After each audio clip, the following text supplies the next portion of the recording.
Hey guys, it's Cole and Kelly Watkins with the Bridge Group, and join us this week as we talk about why Zillow and the rest of the iBuyers are having a very hard time right now.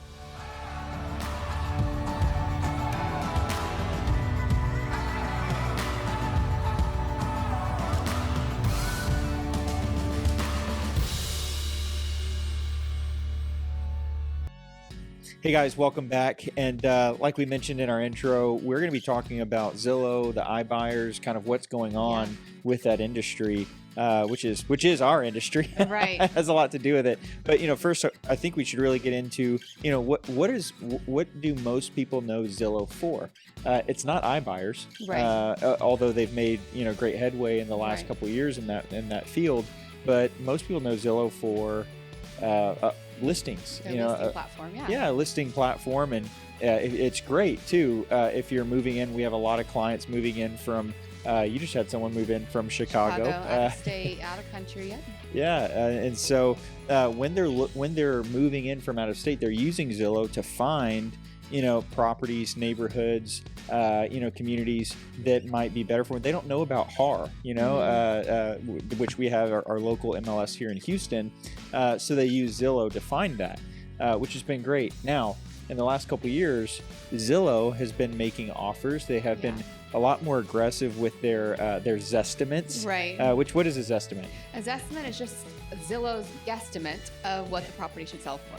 And it really is a guess because, and we're going to get into why here, that is very evident now. It's really kind of leading to the demise of this entire section of their business. But there's estimates, and we have clients all the time, as you can imagine. Yeah. Maybe some of you viewing have. We started out our conversation at your kitchen table talking about, okay, let's talk about the price of your home. Right. And immediately our sellers say, okay, I have our Zestimate here, and our Zestimate says this, so I'm expecting this. What we don't, or what most people don't know, is that Zestimate, guesstimate, as Kelly called it, really, they're taking into account, and they're not comparing apples to apples, they're comparing apples to oranges in a lot of cases. So if you have a one-story home, they might be comparing it to a two-story home. If you have a home without a pool, they might be comparing it to a home with a pool. And so, they're taking a broad range here and doing their best with the algorithms they have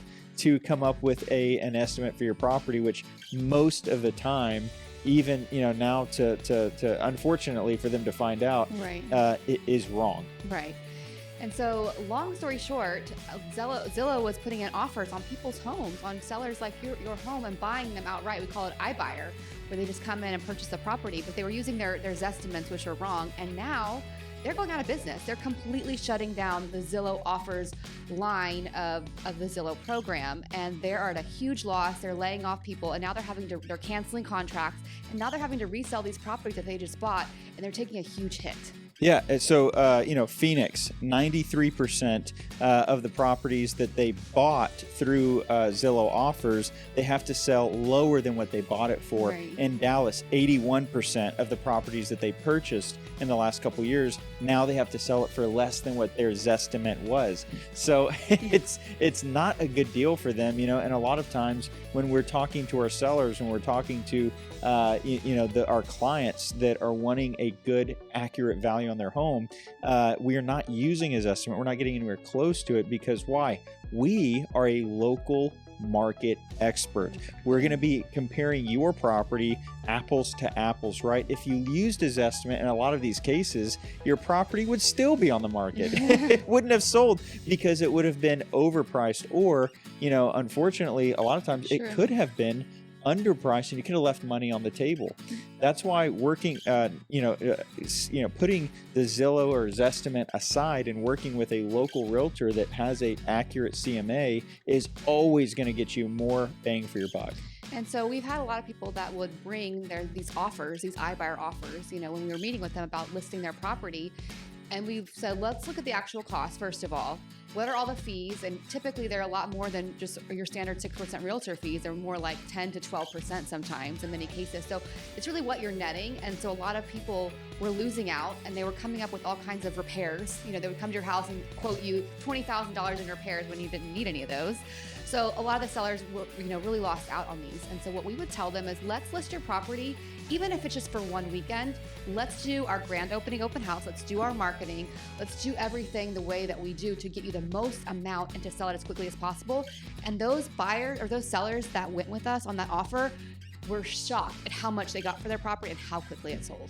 And the less the fees that they would have paid with an iBuyer program. So they won on, all different accounts. I know that, one of the agents on our team, Nikki, was able to help, I think, 3 or 4 different clients in the same year. And they realized on average $20,000 to $25,000 more. And that's with the collection of fees that they wouldn't have had to have paid and over the price that they were offered. So it really was, whenever you stick with a local market expert, it really does benefit you all the way around. So that's your update on iBuyers and what they're doing, not only in the Houston market, but all over the nation. They're shutting down. It's not working. So if you're thinking about selling your home, definitely contact us so that we can give you a true market analysis for your property, as well as a great marketing strategy to get you top dollar for your property. So let us know if you have any questions or need any help with the real estate market here in Houston, and we'll talk to you next week.